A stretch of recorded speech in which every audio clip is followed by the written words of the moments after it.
There's a reason every institution, political, religious, educational, invests so heavily in emotion. Not logic, not intelligence, emotion. Because emotion is control disguised as humanity. It's how systems command obedience without chains. But once, long before the world became a marketplace of distraction, a military experiment stumbled upon something that threatened that control. It was called the black spot. Not a myth, not a metaphor.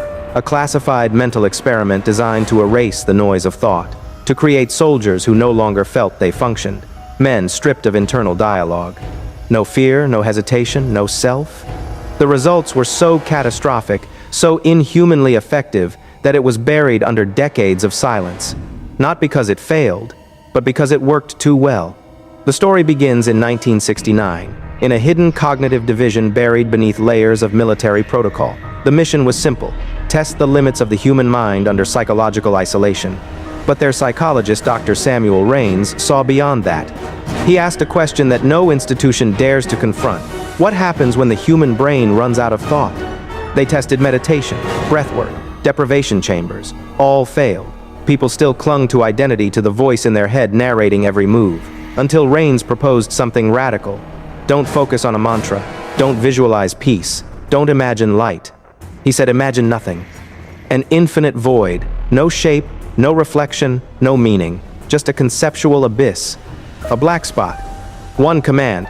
For 60 minutes. Think of nothing except the black spot. Do not visualize it. Do not describe it. Become it. They sealed subjects in silent rooms, no clocks, no stimuli. The first 10 minutes were panic. The next 20 were noise, memories, fears, regrets, looping endlessly. But at the 1 hour mark, a few crossed into something terrifying. They entered what Raines called cognitive zero. Zero was not peace. It was annihilation. The collapse of the internal narrator. The end of the I. At zero, there is no emotion, no resistance, no self to protect. There is only function, pure mechanical awareness, stripped of human interference.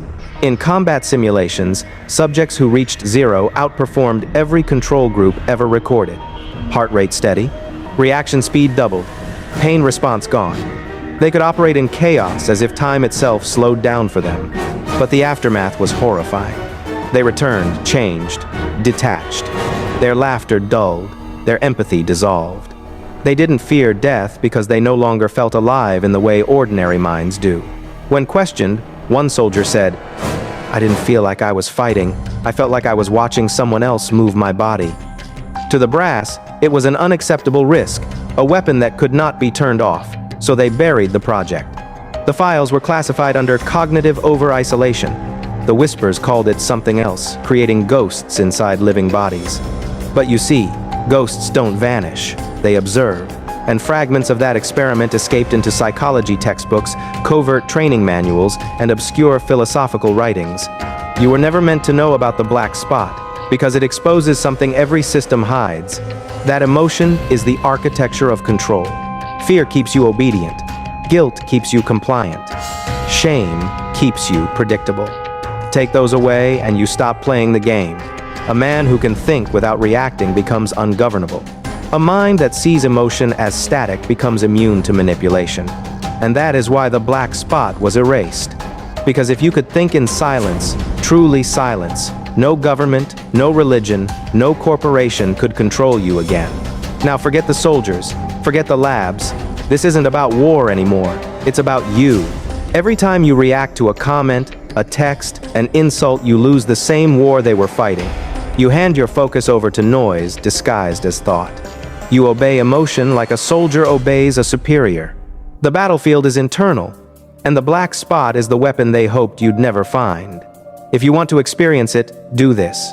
Not for enlightenment, not for peace, but for control. Go somewhere silent. No light, no sound, no clock. Sit still and imagine a single concept, perfect blackness. Not darkness, not color, absence. When thoughts rise, label them one word: noise.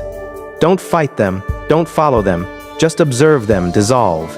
As time slips, your sense of self begins to flicker. You'll feel the separation, the gap between you and the voice that calls itself you. That's the border of zero. Most retreat, some panic. But if you endure, the static fades. And what remains is pure awareness. Unfiltered, silent, dangerous. That's the moment you stop reacting and start commanding. The soldiers never came back the same because they reached too far without guidance. But you can use the edge of zero. You can harness it. Start small. Pick one recurring thought that owns you, a regret, a craving, a fear. Every time it appears, don't argue with it, don't fix it, just name it, noise. And let it die in silence. Do this for 72 hours, and you will feel it, the separation, the power. You will see how the world runs on emotion, how every headline, every ad, every outrage is engineered to hijack your attention. Once you see it, you can't unsee it. You'll notice how loud the world truly is, how desperate people are to fill the void you've learned to face. That's when you'll understand why they hid the black spot. Because silence is the ultimate rebellion. Because a mind that obeys itself cannot be controlled. Because once you stop reacting, you become untouchable. And that right there is what they feared most. You are not here to be pacified. You are here to be precise, to be still, to be sovereign over every thought that dares to claim you. So I'll ask you right now, what's the one thought that won't leave you alone? The one that whispers every time you're quiet? Name it, label it, and for the next 60 seconds, erase it. If you can do that, even once, you've already stepped into the black silence. The place where obedience ends and true power begins.